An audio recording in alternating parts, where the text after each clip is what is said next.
Bonjour et bienvenue dans cette pépite de créativité avec Anaïs Verdier, en prévision du Festival de la créativité que nous vous offrons du 15 au 23 octobre 2022.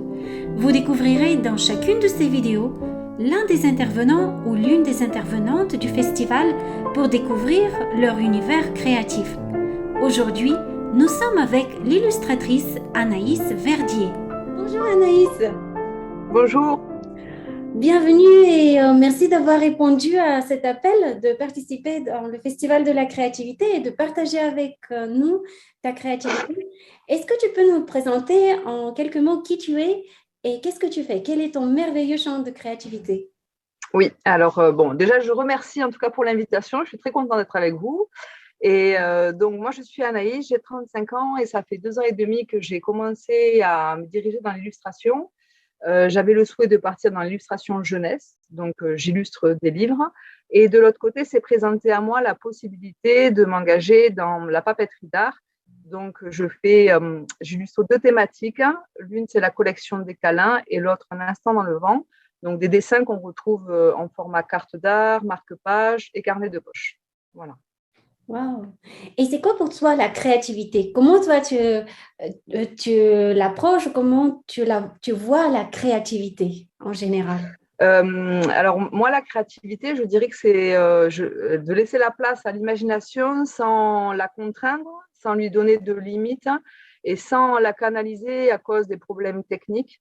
Donc c'est en gros une ouverture à tout, la créativité, et de composer aussi avec ce qui n'a pas été soupçonné, de se laisser inspirer et influencer au fur et à mesure par ce qui se présente à nous, mais en tout cas de ne pas se border dans un premier temps à la limite de ses capacités, la limite de ses techniques ou du matériel, mais voilà, se laisser ouvert à tout ce qui est possible. C'est comme ça que je dirais la définition de la créativité pour moi. Voilà. Ah oui, ça ouvre tellement de possibles quand tu l'as défini comme ça. C'est ça, je crois que tout est possible en fait. Ah oui. Et est-ce que tu as des sources d'inspiration particulières ou est-ce que tu as une façon pour rentrer en contact avec ton inspiration? Alors, des sources d'inspiration, je pense inconsciemment qu'il y en a par le biais des histoires que je lis à mes enfants ou des dessins animés, des mangas que j'aime regarder. Donc je pense qu'il y a des images qui restent en moi ou des émotions. Euh, et après, l'inspiration, pour moi, c'est des images qui m'arrivent en tête comme ça, elles se présentent et j'ai envie de les réaliser comme un vœu à exaucer. Il faut la mettre sur papier. Donc l'inspiration, c'est surtout ça, je dirais. C'est pas du tout maîtrisé, c'est pas recherché. Je ne vais pas aller chercher dans les livres. Enfin, je sais pas. C'est instinctif ou spontané. Après, je pense aussi maintenant que je fais ce métier-là et que j'ai des retours des gens sur mes dessins qui peuvent échanger, me dire il y a de nouvelles idées qui émergent. On me dit pourquoi tu ferais pas ça et ça. Et donc là, maintenant, l'inspiration, elle est plus comment dire, je ne vais pas dire collaborative, mais en tout cas, les idées des autres viennent aussi germer dans ma tête maintenant, quoi. Voilà. Ah oui. Et est-ce qu'il y a une part intuitive dans ton approche? Ouais, je dirais que c'est 99% c'est de l'intuitif. C'est ouais, je crois que c'est presque que de l'intuitif. Là où ça devient plus pragmatique, calculé, c'est au moment de la réflexion de l'organisation spatiale d'un dessin pour qu'il soit équilibré. Là, je réfléchis, je construis, on va dire, je prends plusieurs paramètres, l'équilibre des couleurs, l'équilibre des formes, voilà. Mais à la base, c'est que quelque chose que je sens, que je ressens et que je veux essayer de dessiner, quoi. Qu'est-ce qui t'a mis sur ce chemin de créativité? Est-ce qu'il y a eu un déclic? Je crois que c'est le challenge. Oh, Ouais, j'ai toujours un peu dessiné, fait de la couture, enfin, fait des activités manuelles ou le bricolage, tout ça. Pendant des années, vers la trentaine, je gravais des calebasses. Je travaillais avec mon frère, donc je dessinais régulièrement, mais avec un Dremel, je gravais. Et j'étais en parallèle directrice de centre de loisirs. J'ai été licenciée économique puisque mon association a fermé. Et donc, c'est présenté devant moi le présent. Qu'est-ce qu'on en fait? Et je me suis dit que je voulais essayer de voir si c'était possible de vivre ce métier et d'en vivre.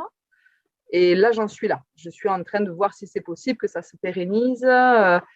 Et puis, je voulais pas avoir de regrets. J'ai 35 ans, je voulais voilà, c'était maintenant, quoi, parce qu'il me reste encore longtemps pour pouvoir m'exprimer aussi. Il y a encore du temps devant moi et je ne voulais pas trop tarder avant d'essayer de faire un métier d'expression et artistique, parce que je sais que ça prend du temps pour faire sa place et pour, euh, pour se développer. Donc voilà, c'est venu petit à petit. Puis, et aussi, si la dernière chose, l'envie de montrer à mes enfants qu'il est peut-être possible en fait de vivre de sa passion. C'est peut-être, voilà, ça paraît bête, mais je trouve ça super important de pouvoir. J'ai 3 enfants et leur montrer que si on se donne les moyens, on peut y arriver, quoi. Oui, surtout que tu n'as pas suivi un chemin tout droit. Tu t'es permis un petit peu de sortir de, je dirais, un petit peu des sentiers battus. Est-ce que la créativité, ça te permet justement de sortir des sentiers battus et est-ce que tu as remarqué quelque chose comme ça? Non. Ben ouais, je sais pas trop ce que c'est les sentiers battus dans la créativité. Moi, j'ai l'impression qu'il y a plein de sentiers et que chacun fait le sien, qu'il y a des rencontres et puis voilà. Mais je sais pas. Si par sentier battu, c'est de faire quelque chose d'ordre alimentaire, de devoir répondre à un style qui est accepté, validé par un ensemble, alors oui, je suis hors sentier battu, puisque ce que je le fais avant tout parce que j'en ai envie et que c'est passionné, et pas parce que je veux répondre à un algorithme qui va déterminer que ça fonctionne, ça marche pas, je vais gagner des sous. Enfin voilà. Donc, dans ce sens-là, peut-être je ne suis pas dans les sentiers battus, mais, mais je fais mon sentier. Voilà, je vais dire ça. Moi, ce que j'appelle les sentiers battus, c'est souvent ce cliché qu'on a quand on est jeune et dans lequel on nous introduit, euh, je dirais, parfois, c'est la vision de la famille, parfois c'est aussi la société, qu'on doit suivre un parcours, un diplôme, et puis s'engager. Ben, on a l'impression qu'on choisit ce métier pour la vie et après on doit servir toujours dans ce métier même si on n'est pas heureux. Et il y a beaucoup de gens qui ne sont pas heureux à à leur place là où ils sont dans leur travail et pourtant qui ont des diplômes, qui ont suivi vraiment des sentiers qui étaient bien préparés pour eux. Mais à la sortie, ils se retrouvent avec quelque chose qui ne les satisfait pas. Et moi, c'est ça que je dis, sortir des sentiers battus, c'est aussi prendre une autre voie en suivant notre voie, petite voie intérieure, quelque part, et notre créativité, et voir créer cette voie.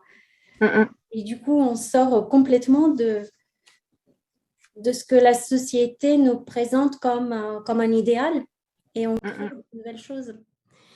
Oui, ben ouais, c'est sûr. Après, il y a une prise de risque hein, quand on se dirige, Oui, on prend cette direction-là. Mais moi, j'ai quand même un avantage énorme, c'est que je suis soutenue par ma famille, par mon mari, par ma famille, mes enfants. Enfin, voilà, on m'encourage aussi, même si c'est risqué. Moi, j'ai été éduquée, je suis soutenue dans ce sens-là. Donc, et puis j'ai un frère aussi qui est artisan, tout ça. Donc on est déjà à la base, il y a une ouverture d'esprit à ce niveau-là. Par contre, effectivement, oui, c'est une prise de risque et ça demande ouais, d'y croire toujours et puis d'être persévérant, d'être toujours, de ne pas lâcher, quoi. Ça, oui. c'est Parce que je certain. suppose que ça ne se fait pas du jour au lendemain et que c'est un petit peu un parcours, je dirais presque initiatique dans la façon dont ce nouveau chemin va se créer. Ouais, ben, je suis dedans. Voilà, je suis dans la construction du chemin et chaque jour, quoi, ça avance et puis des fois plus vite, des fois moins, mais ouais, le chemin, j'y suis tous les jours, quoi. Est-ce que tu veux nous partager une expérience créative marquante pour toi? Ouais, oui, il y en a, je dirais qu'il y en a 2. Il y a enfin, quand j'ai décidé de devenir illustratrice, enfin, il y avait une condition quand même. Je m'étais donné comme condition de réaliser un dessin et si j'arrivais avec ce dessin à un peu émouvoir autour de moi, je me lançais. Parce qu'auparavant, j'étais allée voir des illustrateurs et j'avais été découragée en voyant le niveau, la qualité de travail de tout, enfin, de plein d'artistes. Et, et donc, j'avais peur de me lancer. Donc, j'ai fait ce dessin-là. Et ce dessin, il s'appelle La fille et l'ours. C'est le premier câlin que j'ai dessiné. Et j'ai perçu que l'émotion était partagée. Donc, ça a été le déclencheur. J'ai dit, ben là, c'est bon, allez, j'y vais. Et donc, ça, c'était une expérience marquante parce que ça a été le bouton on, ça y est, on part. Et la deuxième expérience marquante, c'est celle que je vis actuellement, qui est le livre coopératif. Voilà, que j'ai lancé depuis quelques mois et qui, alors, n'est pas ce livre une construction d'une peinture, mais c'est une expérience de créativité parce que c'est la création d'un projet et que je compose avec plein de gens, maintenant avec 24 auteurs, avec des bénévoles qui ont lu 900 textes, qu'il faut créer un livre, il faut créer de la communication, faut... donc c'est quand même ça demande d'être inventif, un projet comme celui-ci, ça demande selon moi, de la créativité. Et là, c'est une expérience dans laquelle je suis et qui, à mon avis, sera marquante longtemps. Ouais. Ah oui, mais ça, c'est aussi une expérience qui sort des sentiers battus parce que Oui. Ouais. c'est une énorme aventure. Ouais, c'est une énorme aventure et a priori, c'est un projet qui n'avait jamais été mené de faire de cette ampleur-là. Et donc, ce qui est compliqué, c'est qu'il y a, mais ce qui est chouette aussi, c'est qu'il y a tout à créer justement. Il y a tout à inventer, la forme, les délais, la composition. Enfin, il y a tout à faire. Donc, c'est chouette, c'est un énorme travail, mais c'est chouette. Mais oui, c'est une sacrée aventure et j'espère que voilà, le livre marchera, il sera vendu et qu'on ira jusqu'au bout, quoi. Super. Et dans ce livre, il y a des auteurs qui sont de différents endroits, de différentes générations. Alors, ce matin, j'ai commencé à appeler les auteurs sélectionnés. Ils ont été sélectionnés le 14 juillet. J'ai commencé à les appeler pour leur annoncer la nouvelle. Voilà, donc c'était super. J'ai pas eu tout le monde pour l'instant, mais je sais qu'il y a des auteurs qui viennent de Belgique pour l'instant et donc de France. D'ailleurs, je ne sais pas encore, je n'ai pas eu tout le monde. Et au niveau de l'âge, oui, c'est très, très mixte, quoi. Enfin, c'est très, très étalé. Donc, ce sera vraiment ouais, un livre qui vient de plusieurs endroits, de plein de personnes différentes. Il y a des auteurs qui sont déjà des auteurs qui ont édité d'autres livres et d'autres qui, c'est la première fois. Donc, ouais, c'est la rencontre entre plein de personnes différentes et avec plein d'histoires superbes, en tout cas. Et même les enfants ont pu participer dans ce projet? Alors, ouais, il y a eu les enfants ont participé, il y a eu 170 enfants. En tout, on 160. a eu 470 participants du monde entier, des auteurs francophones, dont 170 enfants et 22 groupes donc d'écoles, d'associations, groupes d'écriture, voilà, 22 groupes. Et les enfants, il y a eu des prix jeunesse par tranche scolaire, un prix maternel, un prix primaire, collège et lycée. Donc, il y a eu 4 prix décernés. Mais édité, je ne crois pas qu'il y ait d'enfants. Pour l'instant, je n'ai pas eu d'auteur. Alors, je sais qu'il y a un auteur qui a écrit avec des enfants, qui est sélectionné. Il m'a dit, les enfants vont être trop contents parce que c'est eux qui m'ont donné l'idée, j'ai écrit avec eux. Voilà, je sais qu'il y a des enfants de manière très proche qui ont participé à la construction du récit, d'une histoire. Mais on verra bien, peut-être que j'aurai des surprises avec la suite des appels. Voilà. Oui, parce que les parents doivent donner leur accord. C'est ça, Oui, c'est une question d'accord et tout à fait. de Ouais, droit d'exploitation du texte. c'est ça.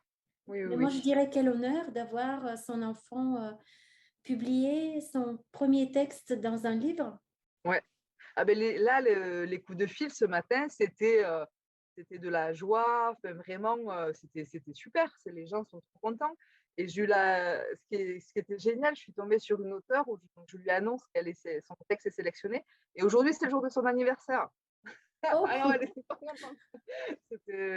Ouais, ce projet, il permet encore de connecter avec des gens qui sont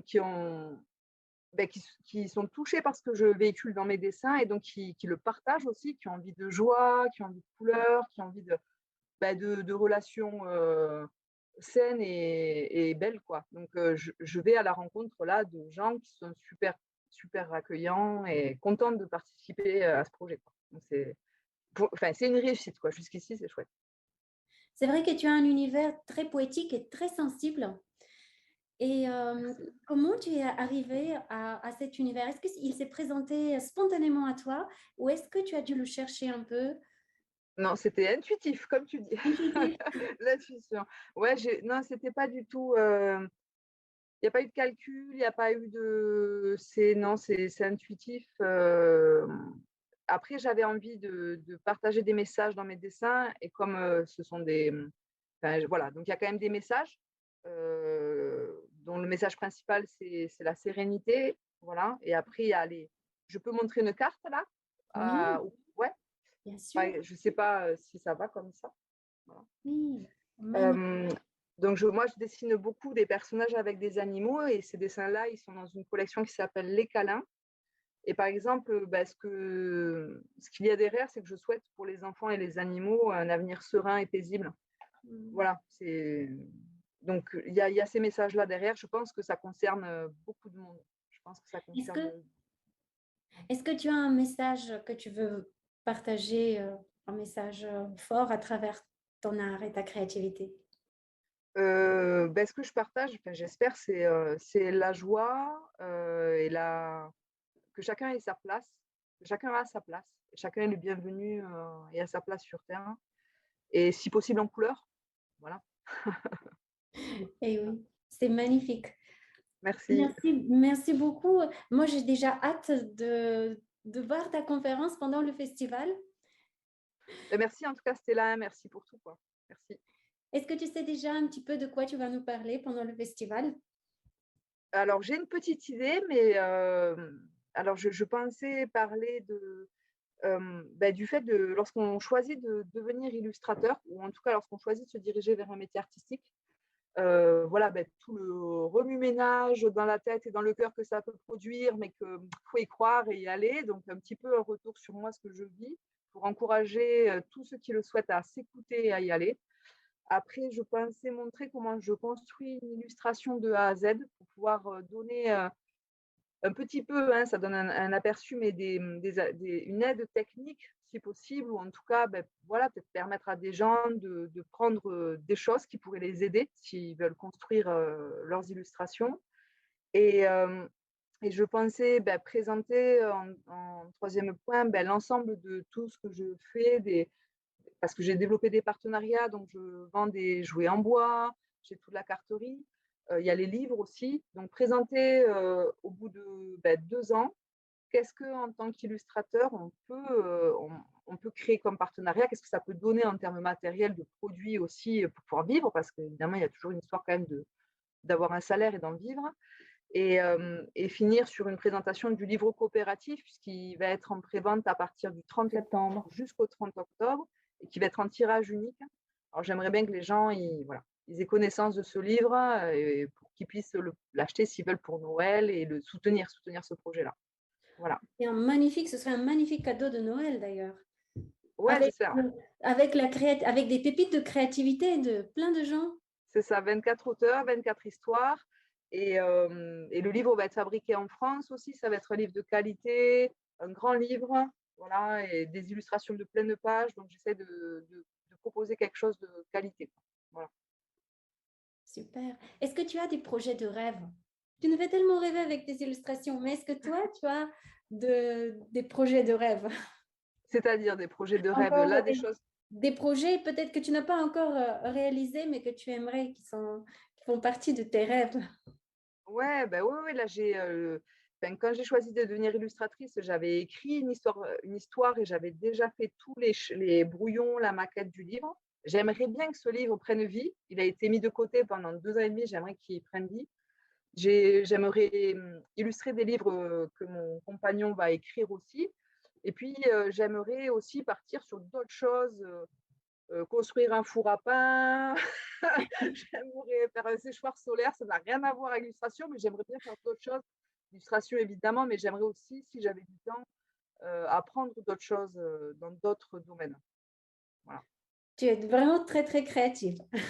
Il n'y a pas de limite. Voilà, il n'y a pas de Il n'y a limite. pas de limite à la créativité. Ouais. Mais merci beaucoup et au Eh ben, plaisir. merci à toi.